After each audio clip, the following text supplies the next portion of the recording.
Hi everyone, welcome to this class on the Purusha Sukta. We have had a few classes earlier. We have covered up till the fifth mantra and we are on to the sixth. So last time we did more of a revision only, but the second one we did was a few parts of the fifth mantra. We will have a quick recap of what we have covered so far and then we'll slowly move on because this part is a bit uh, subtle, and so we'll look at it. So just to look at the text first, we'll start with the chanting.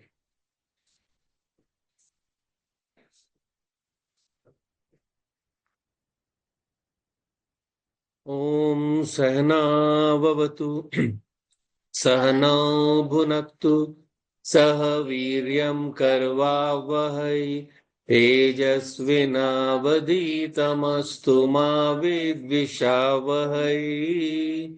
Om Shanti Shanti Shanti. Om Gananam Tva Ganpatigam Havamahi Kavim Kavinam Upamashravastamam Jeshtarajam Brahmanam Brahmanaspata Anashrinvannuti Sid Sadhanam. Om Shri Mahaganpataye Namaha Saraswati Namastubhyam Varade Kamarupini Vidyarambham Karishyami Siddhir Bhavatu Me Sada Gurur Brahma Gurur Vishnu Gurur Devo Maheshwara Gurureva Param Brahma Tasmai Shri Gurave Namaha Tasmai Shri Gurave Namaha. So we have looked into the fifth mantra. The sixth one we had started. We had looked at the different varnas. So started with the end of the fifth mantra, where we have Brahman, then Kshatriya, then Vaishya and Shudra. So now we are looking at the further part of this. So I'll just give a quick recap of what we have done so far.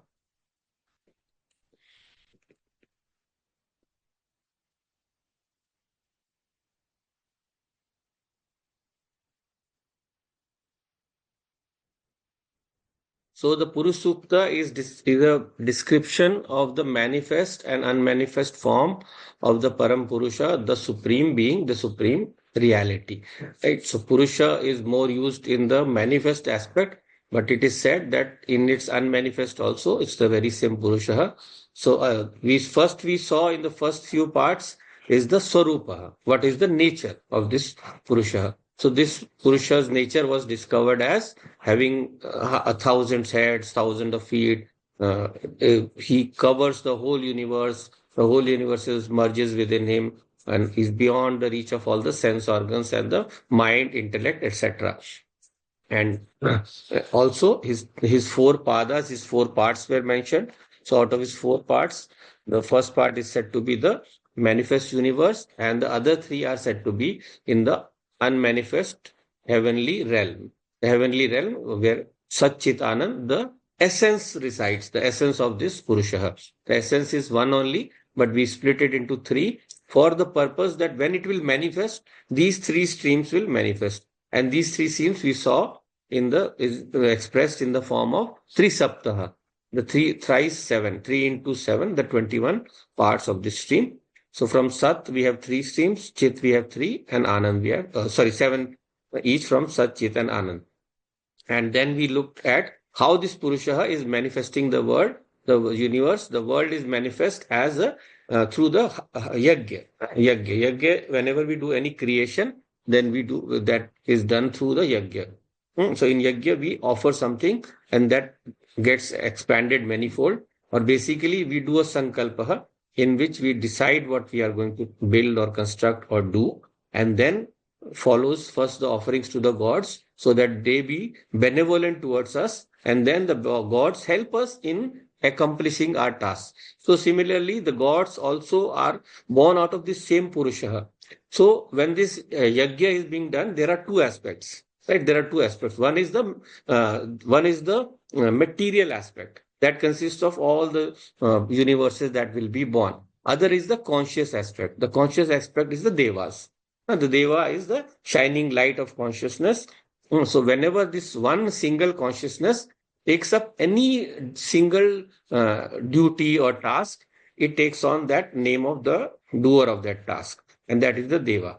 So all these different devas are born out of this same Purusha, and they accomplish this Srishti Yajna. It is a Manas Yajna, a mental Yajna. Mentally, he conceives or manifests this whole world of names and forms. Whole world of names and forms. Hmm. So in that, all the sadhyas, the one who do sadhana to perfect anything, the rishis, the bhav through which anything is developed, these are all the offerings. So in the fourth one, we saw the different uh, Vedas are born out of this. So Vedas represent the different vibrations through which everything in this universe is born out of. So all these, the riches of the Rig Veda, the chandas of the Sam Veda, the Yajur Veda, and the Ashva or the Atharva Veda. So these are all born out of that same Purusha. And of course, the light principle, Gavaha, or the knowledge principle, and then the force principle, the unborn principle, Ajavayaha, the horse is represented by power. So Ashwa is here another way of representing the power or Shakti or force principle, right? And then the form of this Purusha is imagined. Katidha Vyakalpayana, how can we imagine, or how can we project this appearance of this Purusha? Mukham kimasya kobahu. What is his mukham? What is his arms? What is his thighs? Kavuru, kau uruhu, and what is his feet? Padaha. These are asked. So this question is asked, and this is being answered in the last part that we were looking at.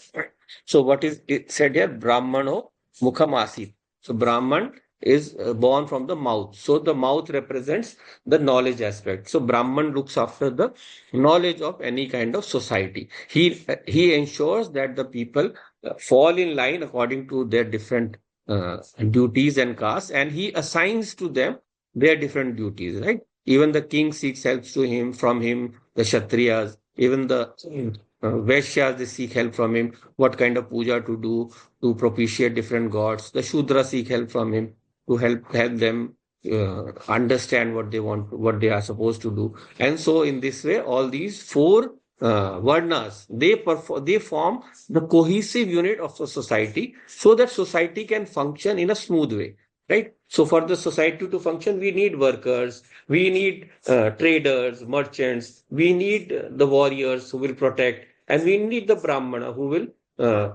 intellectually manage everything, right?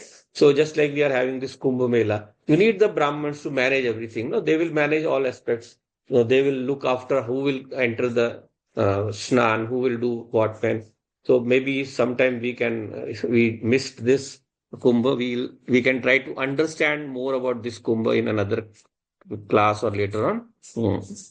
How it happens, why it is done, and so on. So this is the work of the Brahmin, right? So in this way, all of these are manifest out of this Purusha, the four limbs of society. That is how society will function. And then next comes we saw up to this one Padbyagam Shudra Ajayata. So I will just chant the sixth one. We have not been chanting this. I thought of doing the chanting part, but maybe we can do this later on when some more people will join. So whenever I chant, I would suggest you guys listen and try to chant it separately in your spare time. So the sixth one, Uru tadasya yadvaishyaha padbhyagam shudro ajayat chandrama manaso jatah chaksho suryo ajayat मुखादिन्द्रश्चाग्निश्च प्राणाद्वायुरजायत नाभ्या आसीदन्तरिक्षं शीष्णोऽध्यो समवर्तत पद्भ्याम भूमिर्दिश श्रोत्रात तथा लोकागम अकल्पयन. So the Vaishya and Shudra are being born from the thighs and the feet respectively. Next is Chandrama Manaso Jata. So the moon is born out of the mind of this Purusha. So this represents the moon is representing the reflected consciousness, right? So just like the sun is the direct consciousness or the direct sunlight, and the moon reflects the sunlight, same way the sun represents knowledge and Chandrama represents the mind which reflects this knowledge or reflects this consciousness so that the body can function. So Chandrama Manaso Jata. That is why the mind and Chandrama are comparable to the mind of the Purusha from which the cosmic moon is born or different moons are born. All those bodies that reflect light. So Chandrama Manaso Jata represents where Chandrama Devta is the Devta of the mind, right? So Chandrama is the Devta of the mind. We saw in Tattva Bodha also. Chandrama is the Devta of the mind. So that represents the reflected consciousness, which will then uh, we call give life to all the sentient beings. Right? All the sentient beings get their life. Whenever a sentient being is there, it has to have a mind, manasa. Some of them it is a very rudimentary form, like in the plants and in the lower animals, and in the humans and others, it is more highly evolved. But in each case, there is a reflection of this consciousness by the mind. In the other jivas or in the other beings of the universe, like the jada padartha, the non-moving ones, they don't have a mind, right? The stones, the mountains, and so on, or the rivers.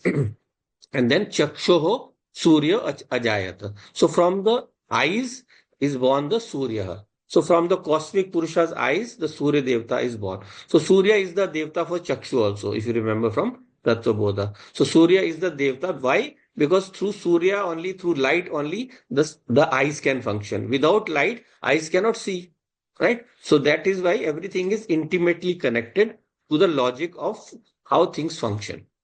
So because Surya is the light by which everything moves, in fact, everything on earth is uh, alive because of Surya, right? So similarly, we are also alive because of that consciousness, and that consciousness is represented by Surya. And how does consciousness work through jada? So in jada, what the consciousness does is it just holds the unit together, right? Every atom has the electrons moving around it, right? So that movement is provided by the consciousness, and so it holds the electron together. Once the consciousness goes, the object will collapse. The object will collapse. So consciousness will not be there. There they have a very rudimentary reflecting material through which the thing is held together. A mountain is a mountain, a river is a river, and so on. Once the consciousness stops getting reflected, the object merges back into the five elements. It ceases to have any kind of shape or form, right? So now, Chakshoho Surya Ajayata. From the eyes of this Param Purusha, the seeing power, Surya, the Devta that gives power to all the eyes, right? So we function through one body, the Devas function through all the bodies, right? So any kind of power that is functioning in our body, it has a Devta behind it. Yeah.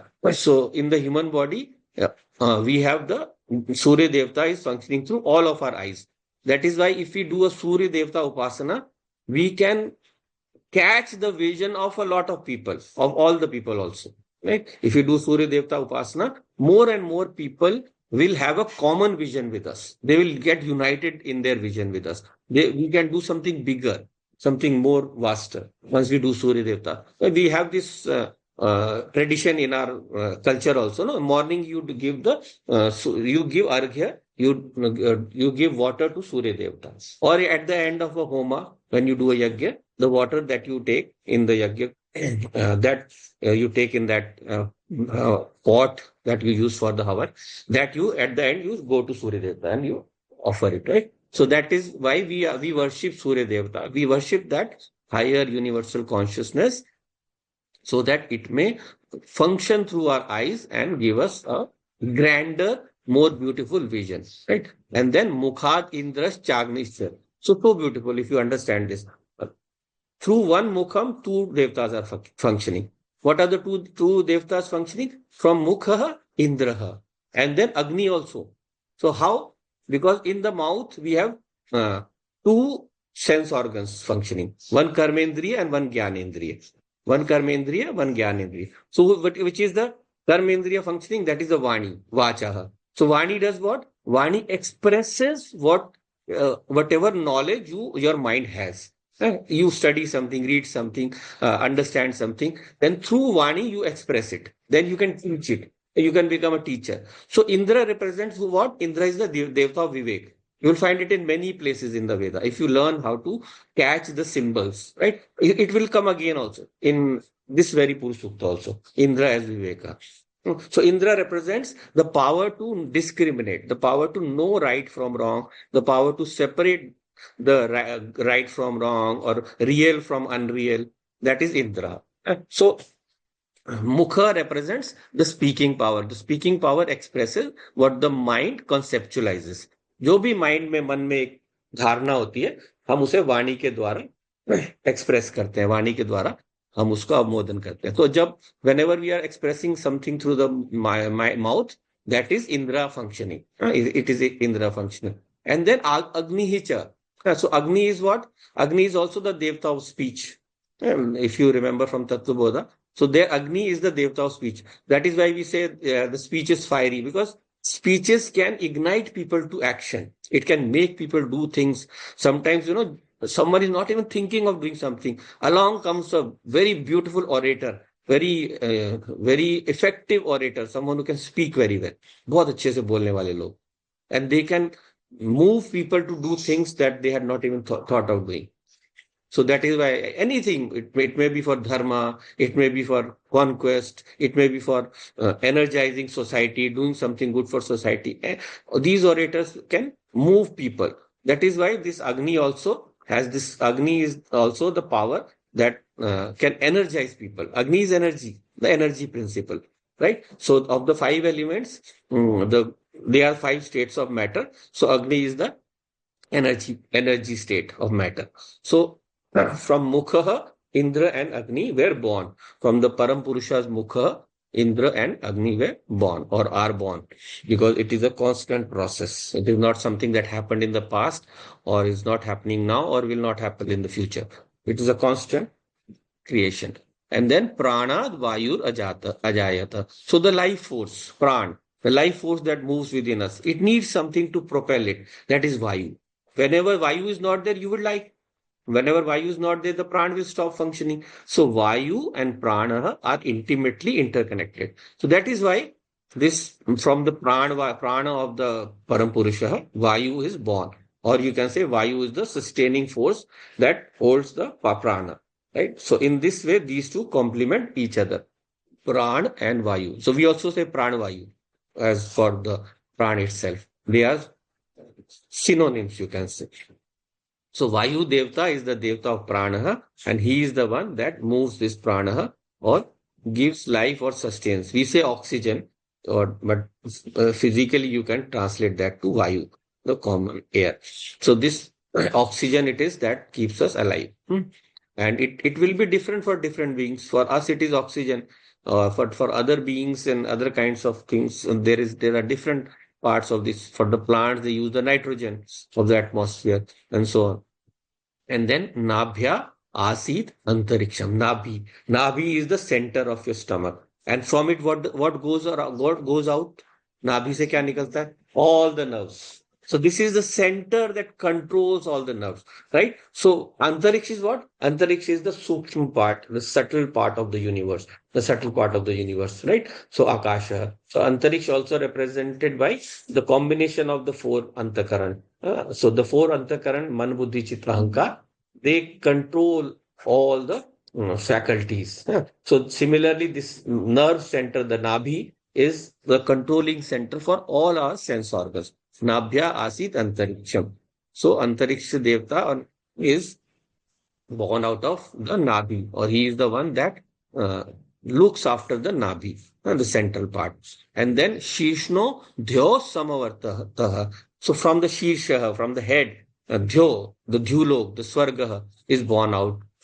So why from the Param Purusha's buddhi or buddhi or buddhi, this dhyo is born out because heaven is represented by dhyo. So heaven is what? Heaven is the culmination of all our good desires. Culmination of all our good desires. So whenever we do something, we first conceptualize it. So we conceptualize it with the mind. Then we take out all the options. Then we see what is good, what is beneficial for us. Then we plan. Then we do the actual action. And when we do the actual action, we get a good karma phalam. So when we do a lot of good karmas, then we reach heaven. We get because for heaven or going to Dhulok, our good karmas should be more than the bad karmas. Then only we can go there, right? So Shishnaha, the buddhi represents the Dhulok or the heavens, which can be attained only through choicefully doing our good karmas by selecting what good we should do. Whenever we do the wrong things, we will go down. We will go adholoka. We will go to patal. But if my buddhi, my intellect is rightly directed, then I will go into the higher lokas. And then padbhyam bhumir dishaha shrotrat. So from padbhyam, from the padas, from the feet, the bhumi is born, the earth is born. So the earth principle is intimately connected to the feet. You need some earth principle for you to walk, right? So that is why the padbhyam, the feet are connected to the bhumi, right? So all the material worlds, all the solid worlds are born to support all the beings that move on it. So the moving power or the locomotion power needs the solid earth to sustain it, all right? So for some other jivas, there are uh, other elements where they can move. But for basically the ones having feet, the ones who move with the feet, they need the bhumi. So padbhyam bhumi is the combination. And then dishaha shrotrat. So in dishaha, who is the dig devta? Dig devta is the devta of the ears. So again here the same combination. Dishaha shrotrat. So from the hearing power or from the ears of the Purusha is born the directions. How? Because when we hear through the ears, we can tell the direction. We can tell which direction the sound is coming. We can judge, right? Even if your eyes are closed, you can tell from your hearing power from which side the sound is coming. That is why the Dig Devta is the Devta of the Shrotraha. The Shrotraha, the hearing power is connected to space and Shabdaha. Shabdaha is the element that is associated with the hearing power. Right? So every indriya, every sense organ has a devta and it is connected to some object which it can cognize, which we call the vishay.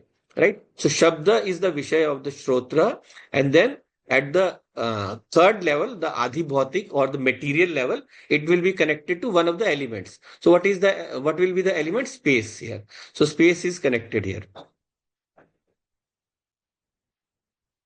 Which devote for sound. For sound, the devta is Dig Devta. The devta of the directions, right? So Dig Devta. Here it is mentioned in here also. Bhumil Dishaha Shrotra. Disha के जो देवता हैं वो श्रोत्र हैं, right? So शीर्षो ध्यो संवर्तता. Shishno Dhyo Samavartata from the Shishnaha, from the head, the Dhyulok, the Swarglok is born, Samavartata, is expressed. Samavartan is how to express something. So Samavartata. So Padbhyam Bhumir Dishaha Shrotra Tatha Lokagam Akalpayan. So in this way, all the lokas, all the worlds, all the universes are born out of this Purusha. We have looked at all the material worlds that are born. We have seen all of their expression. Tatha Lokagam Kalpayan. All the 7 worlds that we saw, they are visualized by this Purusha and they are created out of him. Right? So now this Purusha we have seen completely. Now what does this knowledge of this Purusha give to us? What is the benefit of this? Or what direction should this knowledge of this Purusha take us to? So we'll read the seventh one. Vedahametam Purusham Mahantam Adityavarnam Tamasastu Pare Sarvani Rupani Vichitya Dhiraha Namani Kritva Bhivadan Yadaste Dhata Purastadyam Muda Jahar Shakra Pravidvan Pradishaschatasrah Tameva Vidvan Amrita Iha Bhavati नान्यः पन्था अयनाय विद्यते यज्ञेन यज्ञम् अयजन्त देवाः तानि धर्माणि प्रथमान्यासन् Teh नाकम् महिमानः सचन्ते यत्र पूर्वे साध्या सन्ति देवाः.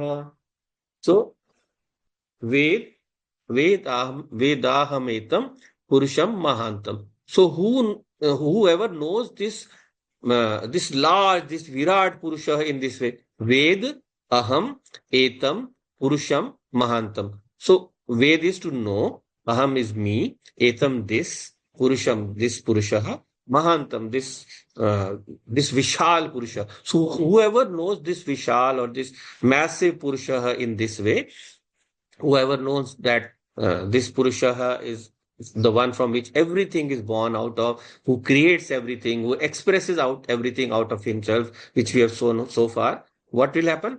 The Purusha is of what form? Aditya Varnam Tamasastu Pare. He is of the form of Aditya Varnam. His color is that of the Aditya. He is resplendent, shining. He is of the form of consciousness, right? Basically, the substratum is consciousness. So this Purusha is Aditya Varnam, of the nature of consciousness. And Tamasastu Pare, no tamas, or very little tamas. So it is said of the Ishvara. If you read a lot of Vedantic Granths in there, you will see it is mentioned that the Swabhava of Ishvara, the consciousness that is controlling the world, that is Ishvara, is, we call the name given for that is a technical name, Vishuddha Sattva. ईश्वर का स्वरूप विशुद्ध सत्व है. So what is this Vishuddha Sattva means? That means that the tamas component is very little, very little. So that is why the tamas being very little, why it is necessary, it has to be there, because all the tamasic jivas also need to be sustained, right? But the positive aspect has to be there so that creation can flow in a proper manner.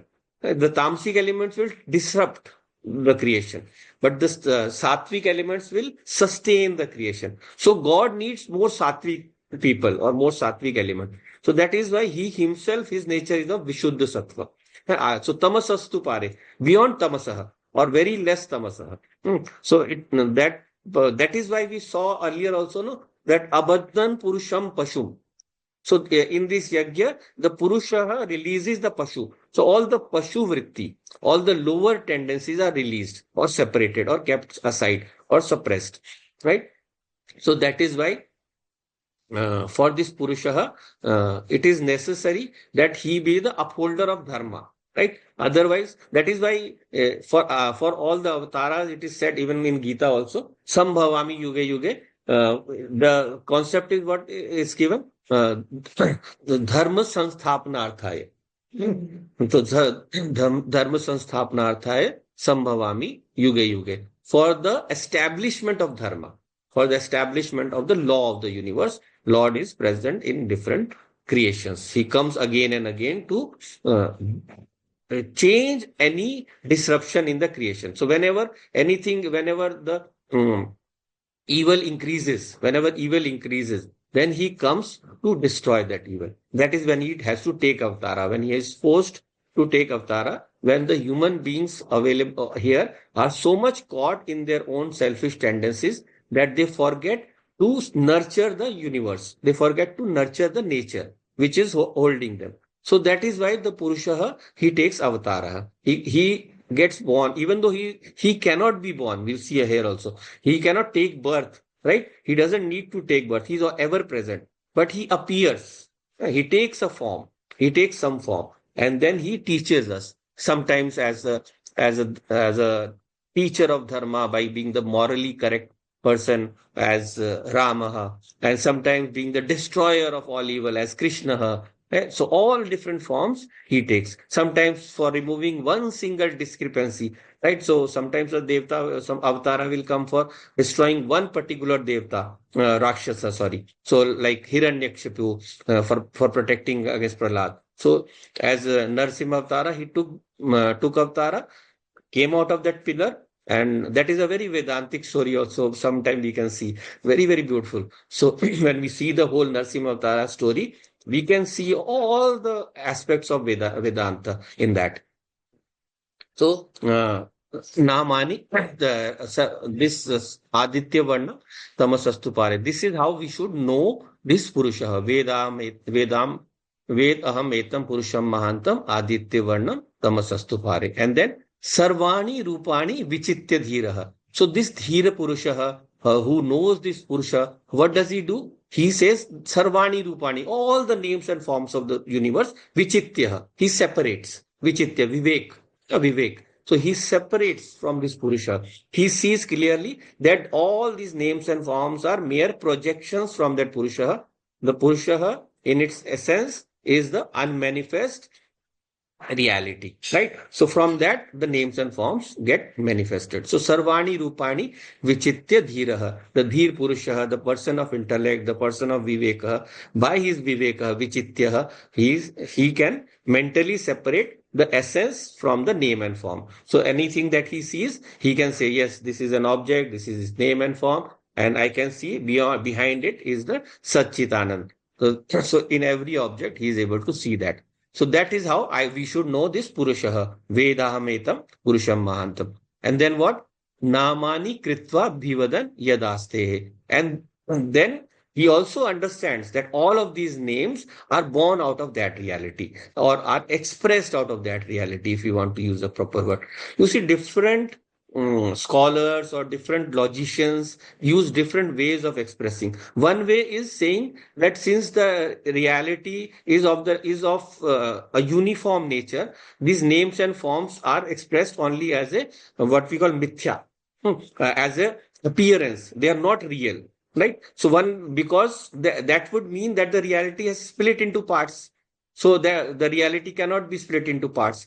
But there are other philosophers, you can say Vedantic and Vedic. The other Vedic philosophers, what will they say? They say that since the entity is all powerful, so it is possible for it to become everything in the universe and yet not lose its oneness. Just like one mud can become so many pots and pans and whatever, and yet remain mud.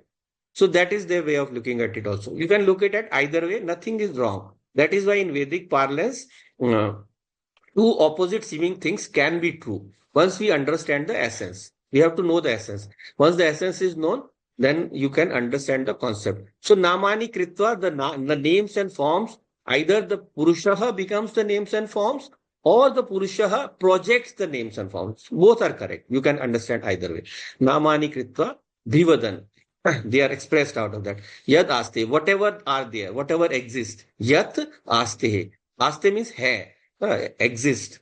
So yat means jo. So all the names and forms are expressed out of that very Param Purusha, and they are projected onto this universe. And then Dhata Purastadyam Udajahara. So Dhata, the holder of all of this universe, the Dharan Karta, Dhata Puraha. So he is the holder from times eternal. Puraha, from the beginning of the universe. This Purusha is there. Dhata Purastadyam Udajahara. And till their manifestation. From the beginning, Udajahara is something is expressed. Something is expressed. So the Purusha is the holder of all of their names and forms till they are within him in the unmanifest form. In unmanifest, they are in seed form. All the forms are in seed form, not yet expressed. Just like in the mud, the pot is in the seed form. It is there. It needs the potter to visualize and express it. Similarly, Purusha will express. So, Dhata, Pura, it is the holder of all the names and forms from the beginning till their final expression. And then again, now we are seeing Indraha. Shakraf Pravidvan Pradishas Chatasraha. So, how is this world to be known? Shakraha is Indra. And here it clearly given Pravidvan. So Pravidvan is the Prakrisht Vidvan, someone who has the Vivek Shakti. So here clearly Indra is mentioned as Vivek Shakti, right? So I told you, even in Purusha Sukta it is there. So for the Vedic text, the Indra is the Vivek. For the Puranas, they take up a broader aspect of the Vivek, that is the mind. So there the Indra is the mind, right? So here he is the Vivek. So Shakraf, Pravidvan, Pradishas, Chatasraha. So this Chakra Vidwan, the Vidwan who knows the universe, who understands the nature of this manifestation, he knows all the directions. Pradishas Chatasraha, all the four directions. So the one who is the one who knows this universe as the Purusha, that Purusha, that person is Indra Shakraha. He knows all the four directions. That is, anything in any direction is known to the Purusha of Vivekaha. Shakrav, Pravidvan, Pradishas, Chatasraha. And what happens to this knower, to this Vidwan? Tameva Vidvan Amrita Hiya Bhavati. So that Vidwan, that Shakraha, that Indraha, who knows everything in the four directions as emanating from that Purusha, as being their source being Purusha, he Amrita Iha Bhavati. He becomes immortal in this world itself. Iha, in the current world, not in some other loka after his death. No, his moksha is here only. He gets liberated, or he becomes a knower of his own eternal, infinite nature in this world itself. Tam eva, tam, that eva, definitely Vidwan, the knower of this knowledge, Amritaha, he becomes immortal. Why? Because that essence is indestructible, right? So just like the five elements are in a way indestructible, everything is born out of the five elements, goes into the five elements. But ultimately, the five elements come out from the reality, right? From Satchitanand Swarupa. So that is the main essence of everything. So the essence is always immortal. Essence will never finish, die, or go out of visibility. So tameva vidvan amritaha iha bhavati. So that kind of vidya. Am I going too fast, or is something unclear? I hope last time I went a bit fast, so I think it was a bit. Is it okay today? Swarupa, okay? Sanjay, Yes. George, I okay, was good. not there last time, so I don't know. But Okay, okay. You mm, can watch the recording I've shared in the group. But actually, last time what happened was I covered the first four also in quite detail, which I'd already done. So I quickly went through that because I was doing it from my car. And so, yeah, so driving, and on the roadside, I stopped and we did that class. That was a unique class. And then last 15-20 minutes, actually, we covered the fifth one. So, Tamev Vidvan Amrita hi bhavati Nanyav Pantha Ayanaya Vidyati. So that Vidvan, that knower of eternal reality, he is the one who reaches moksha. Na Anyaha Pantha Ayanaya Vidyate. For him or for anyone in the universe, there is no other path to liberation or moksha or reality or joy or ultimate joy. Ayanaya. Ayan is the reaching your home. Ayan is the home. So, what is your real home? Real home is your true nature. The real home is your true nature. So, Ayanaya represents the moksha, the liberation. So, there is no other true path. Na anya pantha. There is no other true path. Vidyate. Seen or appears or known other than knowing this reality or knowing your true nature as eternal or infinite. So tameva vidvan amrita ihavavati and nanya pantha ayanaya vidyate. And there is no other path other than this knowledge. And then the knower does what? Yagyena yagyam ayajanta devaha. So this knower of this reality, he worships by his yagya, by his sacrifice, or by his samarpan. By his samarpan, he worships that highest reality. Yagyam, the holder of yagya. He worships Yajanta, he worships him as the conscious being, Devaha, as the consciousness principle.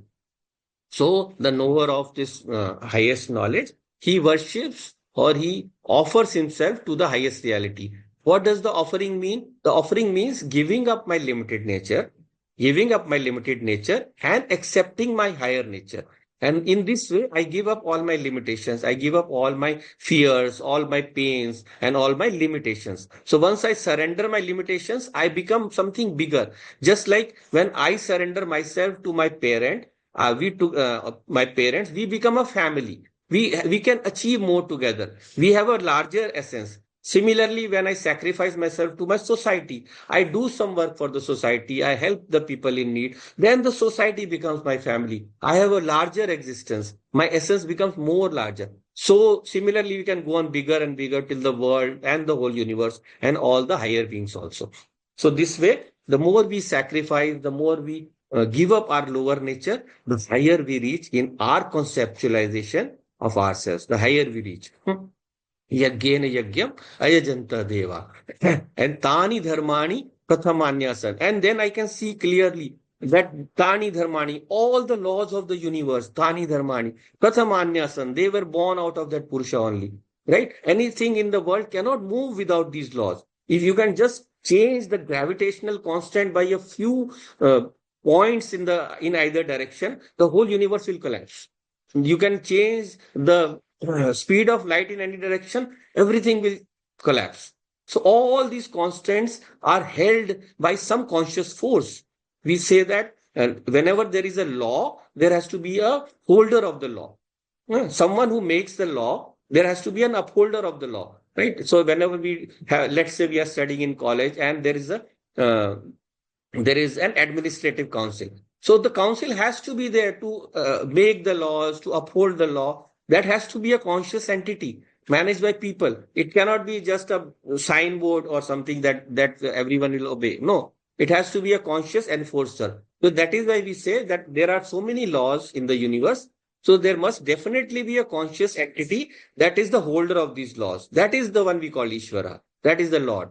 That is the logic also for understanding why there has to be an Ishvara. Even though science will not accept, but we achieve through logical derivation that this is how it is. So Tani Dharmani Prathamanyasan. From the beginning, all the laws of the universe have helped create the universe, helped project the universe, and helped it to run in different ways possible. And anyone who breaks those laws, he suffers himself also, and the people around him also. Right? Whenever we throw garbage into the river, so many other people will suffer. Whenever we cut down the trees, so many people will suffer. Nature gets disrupted, it will punish. It will punish everyone. So whoever Tani Dharmani, all those Dharmani, whenever they are meddled or they are uh, tampered with, then this tampering creates lots of repercussions. So we have to be very careful in maintaining ourselves with the flow of this universe. So what? This person who sees himself, sees the laws emanating from that Purusha, teha nakam mahimanas sachante. He reaches the highest Swarga loka, the regions of higher joy, the regions of higher enjoyment. So whenever we take care of the nature around us, we have a life that is more beautiful. We have more resources available to us. Mahimanaha. We become worshipable by the people around us. We are looked up to. People come to us for advice when we live this kind of life. There are some people in society who are model citizens. So whenever something is required to be understood or to be done, people come to them. So Teha Nakam Mahimanas Sachante represents this person who knows and understands the law of the universe, who conducts himself according to the laws of the universe. So that person is then able to become very renowned and lives the life of uh, higher joy. Teha Nakam. Nakam is Nakam. This lower level is given up and we go to the higher lokas. Swargaha. So Teha Nakam Mahimanas Sajante.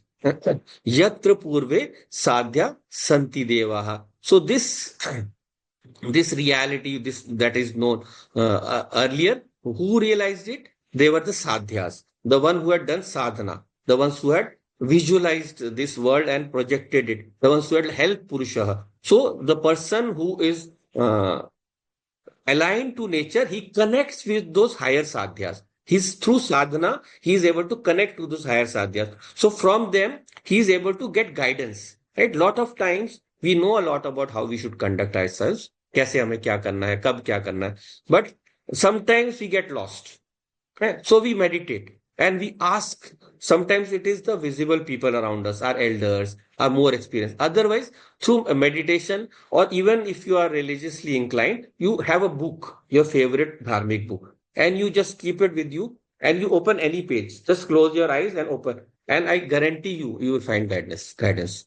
That faith will be there. You just keep that. You take a Gita, and whatever questions you are looking for, you will get there. Or, of course, otherwise, just meditate internally and you will get that guidance from inside. So, yatra purve sadhya santi deva. These sadhyas who had visualized the creation of the world by sadhana, these experts in sadhana, they are available to us even now. They are available to us even now. They are the powers for creating, along with the rishis, right?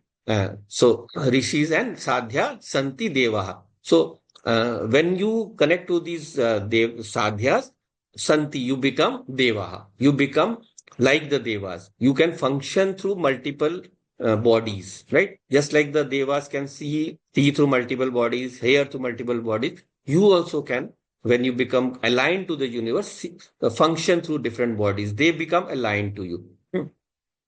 So, Kshetra Purve Sadhya Santi Devaha. So we have some more time. So I don't think there is any problem in understanding so far. I think I have been clear. I hope so. So we'll read the next one also and see how much we can do today.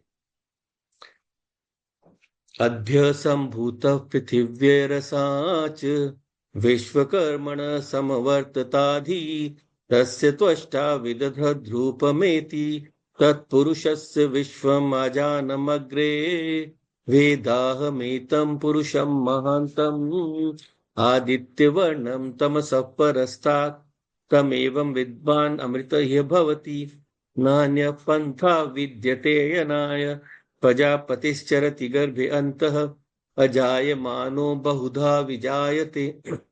So just like the person who has connected himself to the higher reality is able to conduct himself according to its guidance, then this guidance will lead him to the direction where he will further be able to merge back into it. That is the direction of this next paragraph. So in reverse, what we saw in the first one, that in the reverse. So Adbhya Sambhuta Prithivya Rasa Acha. So Adbhya is generally understood as water, right? Understood as water, the water element. But if you look into the Nirukta Grantha, the Nirukta represents the different meanings of the same words. So in Niruktaha, Adbhya represents the basic essence or Sat. Sat or reality is expressed in the form of water. Why? Because in water, you get the first of the clearly visible elements, right? So till Agni, you cannot see. Agni is of flickering variable shape. Actually, you can, technically speaking, Agni is energy. So you can just feel the heat. So actually, it does not have a form that is expressed, that is visualized easily through eyes. Water is the first element that becomes available for perception. So that is why water is also used interchangeably for Sat, right? Sat. So in the Nirukta also and in other granthas also, even if you look up the dictionaries, Sanskrit dictionaries, you will find Sat as a synonym for Adbhya or water. So this from that eternal reality, Adbhya, Sambhutav Prithivya Rasach. The rasa is the essence. Rasa is the essence. So this Adbhya is the essence of out of which Sambhutaha, out of which are created Prithivya, the Prithvi Adi or the different elements, right? Prithvi is the first, the solid, the other also similarly, right? So from the eternal existence principle, from the essence are born the different elements that are creating or manifesting this universe. Adbhya Sambhuta Prithivya Rasach. There is a slight technical difference here also between what we call Sat and Adbhya. If you read all the texts of all the different religions, you will see in the beginning there were the waters. शुरू में जल ही जल था. So there, jal represents that existence principle. It cannot be water actually. No? How can there be water? Initially, there was no solid material also available. Right? So actually, there it means even though Christianity also has it, even though they have it, they probably don't understand it. They don't. Their theologians don't interpret it. But our Vedanta or our Vedic knowledge can interpret it because they are borrowed from here only.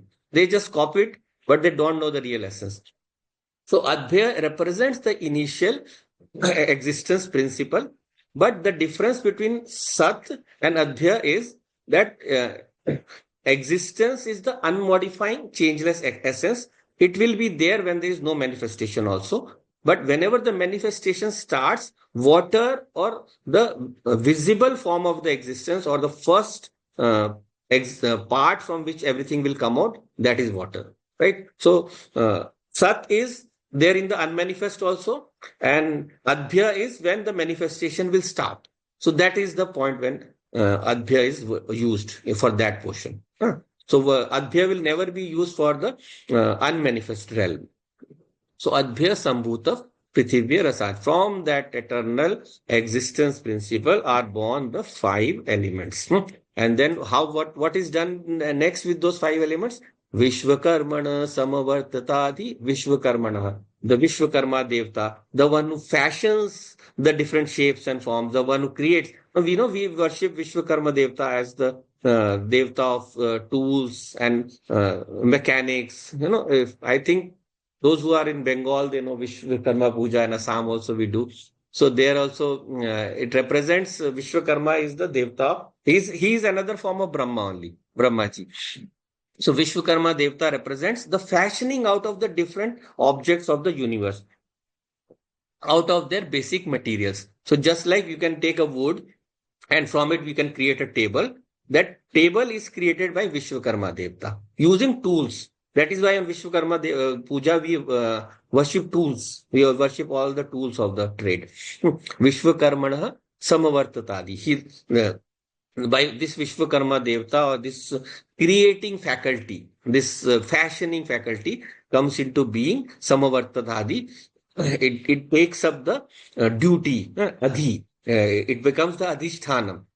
So then Tasya Tvashta Vidadha Drupameti. Then Tvashta. Tvashta Devta is what? The